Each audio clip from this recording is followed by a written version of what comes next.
અજ્ઞાનતાનો સ્વીકાર કરવો એ પણ જ્ઞાનની શરૂઆત છે. પોતાની ભૂલોનું ભાન થવું એનાથી મોટું જ્ઞાન બીજું કોઈ નથી. અને એટલા માટે સત્સંગ સ્મરણ આવશે. સત્સંગ જેમ નેત્રોમાં શરમ, આંખમાં શ્રવણ, જીવા ઉપર સ્મરણ, હૃદયમાં સ્નેહ આવશે. હૃદય પ્રેમથી ભરાઈ જશે. આ સત્સંગનો પ્રભાવ છે. સત્સંગ જ્યારે આપણા પર પ્રભાવ નાખે છે ત્યારે આપણી અંદર પરિવર્તનની શરૂઆત થઈ જાય છે. પછી ભગવાનની વાતો ગમવા લાગે છે. ઘણી વાર અમને લોકો એમ કે અમને આ બધું સમજાતું નથી એટલે આવતા નથી.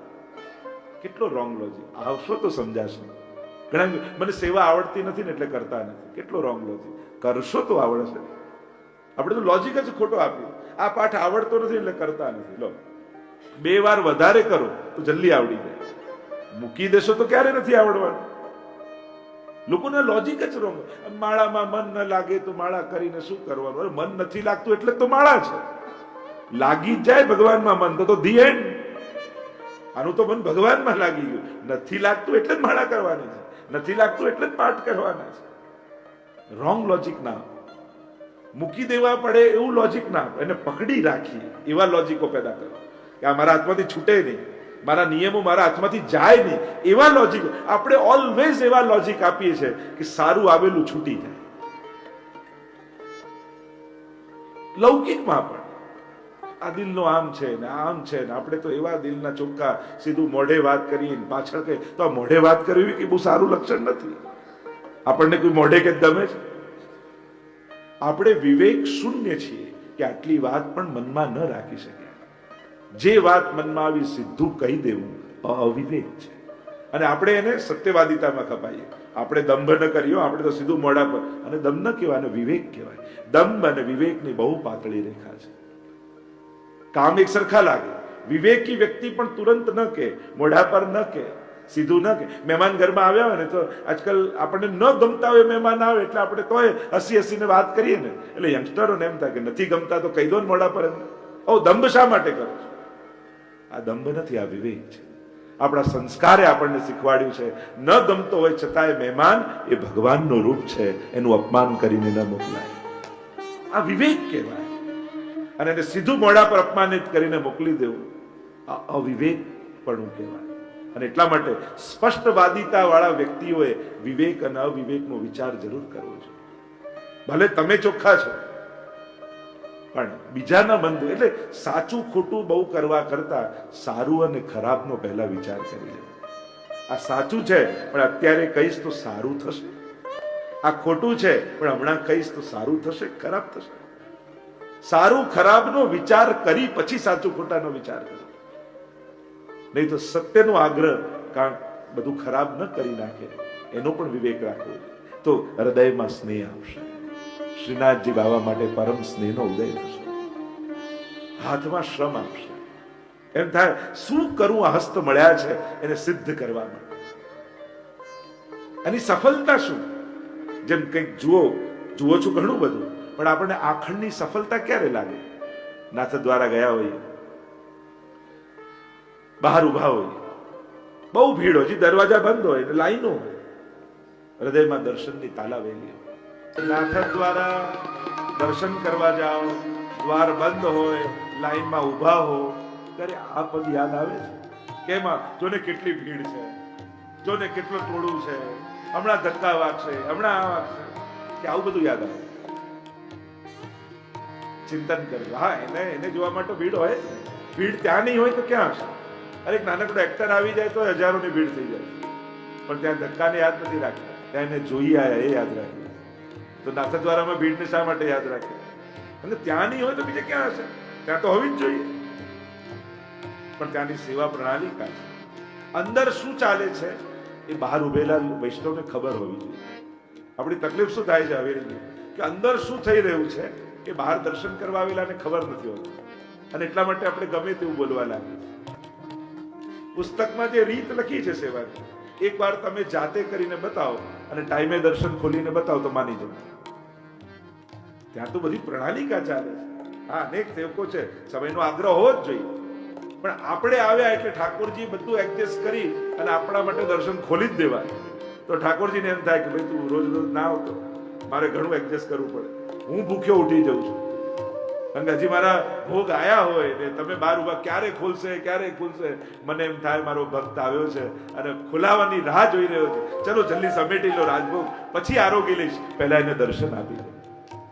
કારણ કે ઠાકોરજી તો આવા જ છે. મહાપ્રભુજી કહેલું છે, કેવા છે પ્રભુ?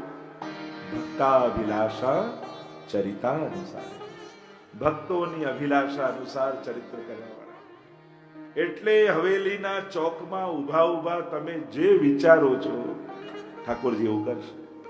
તમે ક્યારે એવું વિચારો ના પ્રભુ આપનો રાજભોગ આવ્યો હોય ને, પ્રભુ આ પ્રેમથી આરોગો, હું આ બેઠો, મને 10 મિનિટ મોડું જવાશે એટલું જ, તેમાં શું જતું રહેવાનું. પણ આપ ભોજન કરતા હો અને મારા માટે આપ ઉતાવળ કરો તો મારો તો સેવક ધર્મ જાય, મારો તો વૈષ્ણવ ધર્મ જાય. આપને શ્રમ આપીને મારે સુખ લેવું, આ તો વૈષ્ણવનો વિવેક નથી. આ વિવેકનો વિચાર.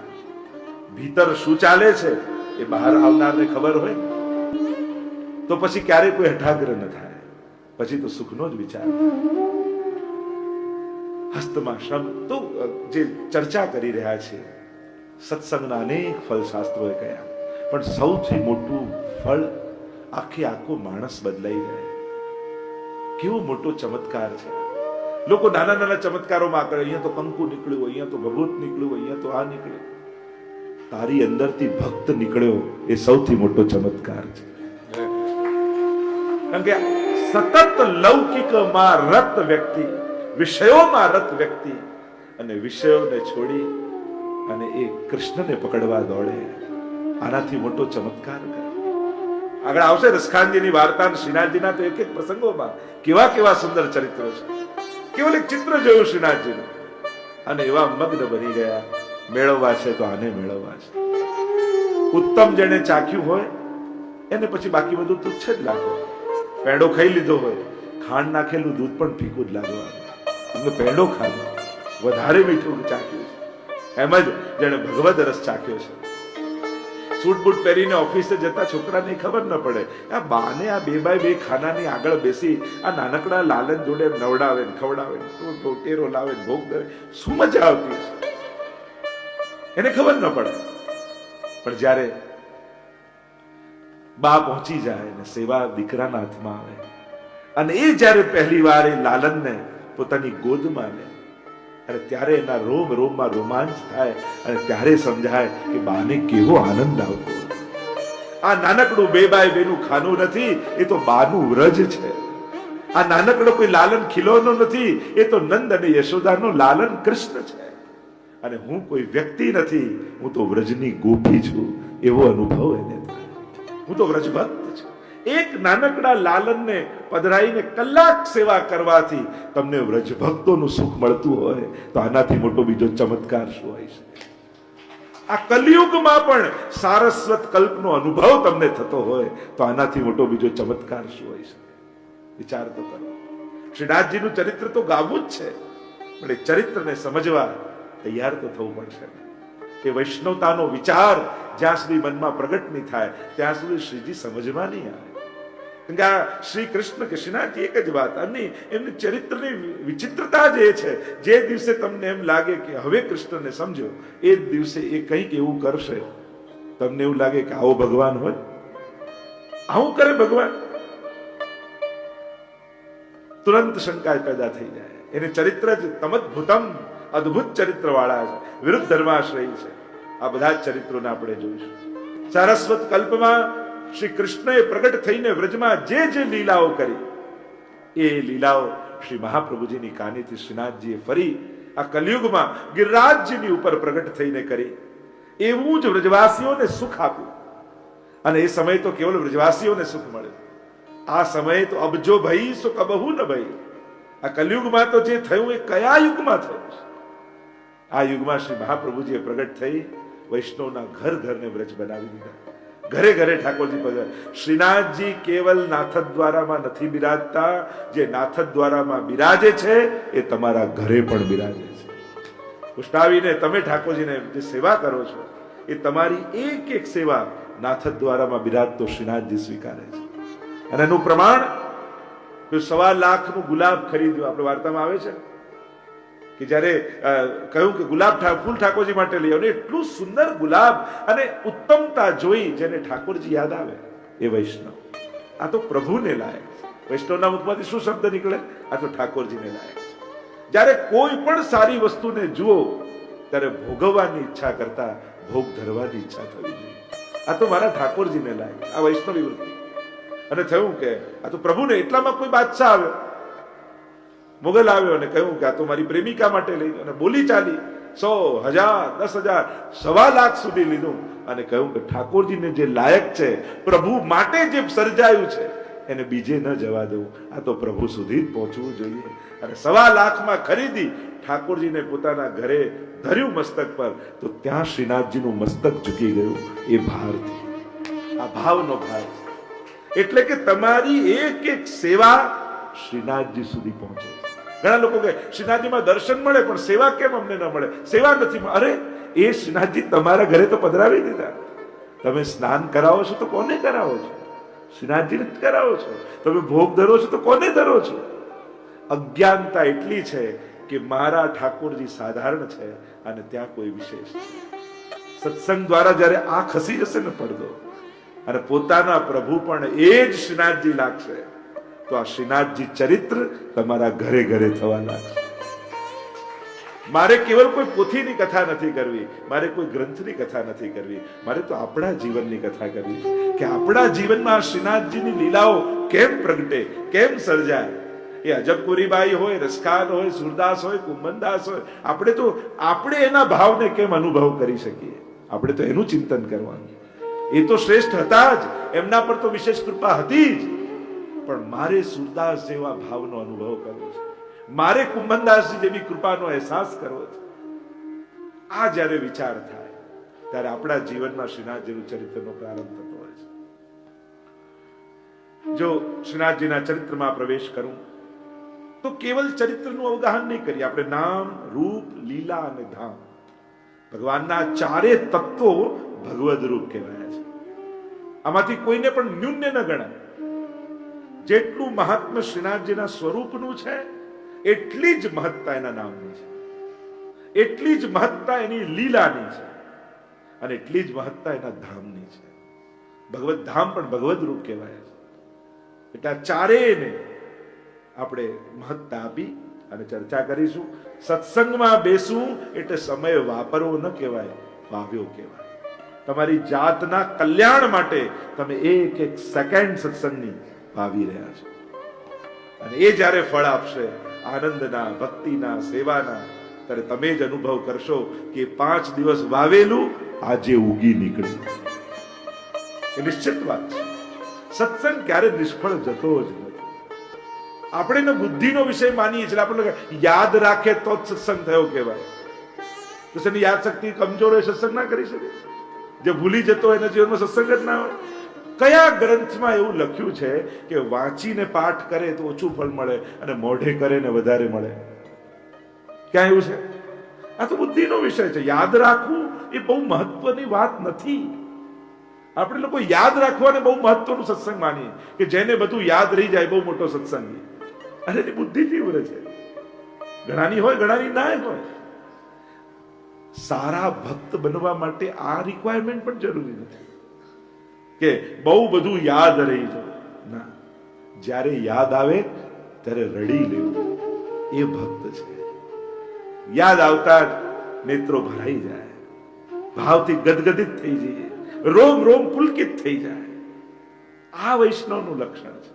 એટલે આપણે જે બધું વિચારેલું છે ને એક ભક્ત માટે, ભક્તિ કરવા માટે આવું બધું હોવું જોઈએ, એ ભગવાન માટે લૌકિક વ્યવહારો ન વિચારો.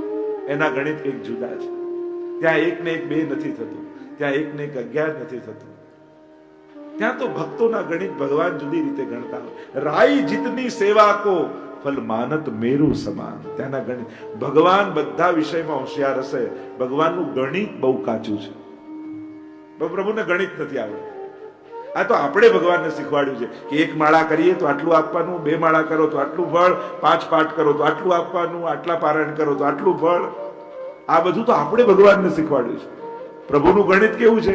રાઈ જીતની સેવા કો ફલ માનત મેરુ સમાન. રાઈ જેટલું કર્યું હોય એ પણ ભગવાનની દ્રષ્ટિએ મેરુ પર્વત જેવું છે. તમે તમારી દ્રષ્ટિએ ભગવાનને જુઓ છો, ક્યારે ભગવાનની આંખે તમે તમારી જાતને જોઈ છે? એ કેટલો પ્રેમ તમને કરે છે, એ કેવી કરુણા તમારા પ્રત્યે રાખે. તમને એમ લાગે છે કે પ્રભુ મારાથી દૂર છે, મને જોતા નથી, કે એમની કૃપા નથી, કે ભગવાનને રાજી થાય એવું કરી શકે. પ્રભુ કે મેં ક્યારે તને કહ્યું કે મને રાજી કરવા કર? હું તારાથી રાજી જ છું, એટલે જ તો તને વૈષ્ણવ કુળમાં જન્મ આપ્યો છે. તને એવી જગ્યાએ મેં પેદા કર્યો જ્યાં ભક્તિ કરવાની બધી સુવિધા હોય, બધી અનુકૂળ. અને હું નથી કહેતો, ગીતાજીમાં ભગવાન કહે સૂચિનામ શ્રીમતામ ગે, એ યોગ ભ્રષ્ટને એ હું એવા પવિત્ર બુદ્ધિ વાળાના ઘરે, શ્રીમત જે હોય એના ઘરે જન્મ આપું છું. જો વૈષ્ણવ કુળમાં, વૈષ્ણવ ઘરમાં તમને જન્મ મળ્યો કે જ્યાં ભક્તિ કરવાની બધી અનુકૂળતા મળી, તો માનજો ઠાકોરજી તમને બહુ પ્રેમ કરે છે, અને એમણે તમને બધી સુવિધાઓ સાથે પેદા કર્યા ભક્તિ કરવાની. અને ભાગ્યશાળી માનજો તમારી જાતને કે જો તમારા ઘરમાં કોઈ એક એવું પાત્ર હોય કે તમે ઓફિસમાં આખો દિવસ દોડાદોડ કરતા હો, પણ સવારે ઉતાવળા ઓફિસ જતા હો અને તમને પાછળથી અવાજ સંભળાય કે આજે મહાપ્રભુજીનો ઉત્સવ છે, દંડવત કરીને તો જાઓ ઠાકોરજી. તમને આટલા વ્યસ્ત જીવનમાં પણ કોઈ ઠાકોરજી યાદ અપાવનારું ઘરમાં હોય ને, તો તમારી જાતને ભાગ્યશાળી માનો. એ બા હોય, વહુ હોય કે દીકરી હોય, એ ભાઈ હોય, પિતા હોય કે મિત્ર હોય, પણ તમારા લૌકિક વ્યસ્ત જીવનમાંથી પણ તમને બે ઘડી પ્રભુ યાદ અપાવી દે તો પોતાની જાતને નસીબવાળા માનો કે તમારા ઘરમાં હજી એ ભક્તિના સંસ્કારો જીવંત એને રાખ્યા છે. ખીજાતા નહીં, હમણાં હું બિઝી છું, નામ છું, હમણાં તને યાદ આવે છે. અરે ભગવાન યાદ અપાવનારા તો ગુરુ છે, અને કોઈ એ કાર્ય કરી રહ્યું છે. સૌભાગ્ય માનો પોતાની જાત. ઘરમાં આવી ક્ષણો આવતી હોય તો નસીબ વાળા ગણો પોતાને કે આપણા ઘરમાં એક ખૂણો એવો છે જ્યાંથી પસાર થઈને ખાલી જોઉં ને ખૂણાને તોય મને ભગવાન યાદ આવે છે. ત્યાં ઠાકોરજી એક નાનકડું મંદિર હોય, એક નાનકડું સાવ એક બાય એકનું નાનકડું ક્યાંકથી ખરીદીને લાવ્યા, પણ એ મંદિર કોઈ લાકડાના માપ પ્રમાણે ન ગણતા. એ સ્થાન છે જેને જોતા તમને ત્રિલોકનો નાથ યાદ આવે છે. તમને ઘડનારો તમને યાદ આવી જાય, તમને સર્જનારો તમને સ્મૃતિમાં આવી જાય છે. એવું ના, આટલા નાના મંદિરથી શું થાય? પ્રભુનું તો આવું બનાવવું જોઈએ. પ્રભુએ કહ્યું વૈકુંઠ જેવું તો તું કરી શકવાનો નથી, છતાંય તારા માટે વૈકુંઠના બધા જ સુખ છોડી તારા 2x2 ના ખાનામાં રહેવા તૈયાર થયો છું. વિચાર કરો, આપણે ઘરે ઠાકોરજીને પધરાવીએ છીએ, આપણે એમ કે મેં આટલું છોડ્યું, નામ કર્યું, આ ઠાકોરજી માટે, પણ ઠાકોરજીને કેટલું છોડવું પડે છે આપણા સુધી પહોંચવા માટે. પ્રહલાદની કથા મને ઘણી વાર યાદ આવી જાય. ભક્ત માટે ભગવાન કેવા રસ્તાઓ શોધી લેતો હોય, કેવું વરદાન માંગ્યું હતું. પશુથી નહીં, માણસથી નહીં, ઘરમાં નહીં, બારમાં નહીં, દિવસે નહીં, રાતને નહીં, આમાં નહીં, આમાં નહીં. ભગવાન એના સુધી પહોંચી જ ન શકે. બધા દ્વાર બંધ કરી દીધા હિરણ્યકશિપુએ, કે કોઈ બારી ખુલ્લી નહીં કે ભગવાન મારા સુધી આવે. છતાંય ભગવાનને કૃપા કરવી હોય તો કેવા રસ્તાઓ કાઢી લે. એ થાંભલાથી પણ પ્રગટી જાય, એ નરસિંહ બની જાય. આજ તો એની કૃપાલુતા છે. તમને એમ થાય કે મને ભગવાન માટે ટાઈમ નથી, પ્રભુ કે તારા માટે મને તો ટાઈમ જ છે. તારા માટે તો હું 24 કલાક ફરી છું. તમે એમ કહો કે મારું સેવામાં મન ભટકે ને ઠાકોરજીમાં નથી લાગતું, અને ભટકે છે, પણ તમે સેવામાં હો, તમારું મન ભલે ભટકતું હશે, ઠાકોરજીનું મન તમારાથી ક્યારે ભટકતું નથી. ઠાકોરજીનું તો મન તમારામાં જ હોય છે જ્યારે તમે સેવામાં બેઠા.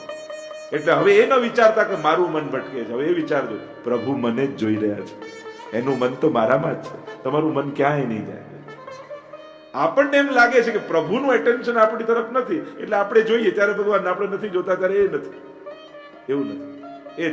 એનું ચિત્ત, એનો નિરોધ તમારામાં થયેલો છે. આપણો તો જ્યારે પ્રભુમાં થશે ત્યારે થશે. પુષ્ટાવીને સેવા કરવી એટલે પ્રભુનો તમારામાં નિરોધ કરી દેવો. એ પછી તમારા સિવાય બીજું કાંઈ વિચારતો નથી. એને 24 કલાક તમારું જ સ્મરણ રહે છે. આ જ સેવાનો ચમત્કાર છે કે કેવું સહજમાં મોટા મોટા મહાપુરુષોની સિદ્ધિ હોય, એક સહજમાં ઠાકોરજી પધરાવી લેવાથી થઈ જાય. પ્રભુ પધરાવું એટલે ખાલી ટેરો લગાવો, ભોગ ધરવો, હાથ ધોવો એટલું જ નથી, પણ એક જીવનનું ડિસિપ્લિન છે. કાલે આ જ આંખે મારે ઠાકોરજીના દર્શન કરવાના છે, તો આજે આ આંખે પાપ કેમ જોવું? કાલે આ જીવવાથી એના ગુણગાન એને જગાવવા માટે કરીશ તો આ જીવવાથી આજે કોઈની નિંદા કેમ થાય? કાલે આ જ હાથે મારે લાલનને ગોદમાં લેવાના છે તો આ હાથથી કોઈનું જૂટવવાની ઈચ્છા કેમ થાય? એને વિચાર આવે છે કે કાલે મારે ઠાકોરજી આગળ બેસવાનું છે, કયા મોઢે એની સામે જઈશ, કયો ચહેરો એને બતાવીશ? આ એક વિવેક પેદા થાય છે. તમે ઠાકોરજી પધરાવો એને કઈ બહુ નાની ઘટના ન માનો, સીમિત ન માનો કે ભોગ ધરવાના આ કામ તો કરવું જોઈએ, સમય બચે સેવા કરવું, આ નથી. એક આખા જીવનને ભગવાનમય પ્રભુમય બનાવવાની વાત છે કે હું તો પ્રભુને જોઈને રાજી થાઉં પણ મને જોઈને મારો ઠાકોરજી રાજી થાય એવું મારું જીવન બનાવવું છે.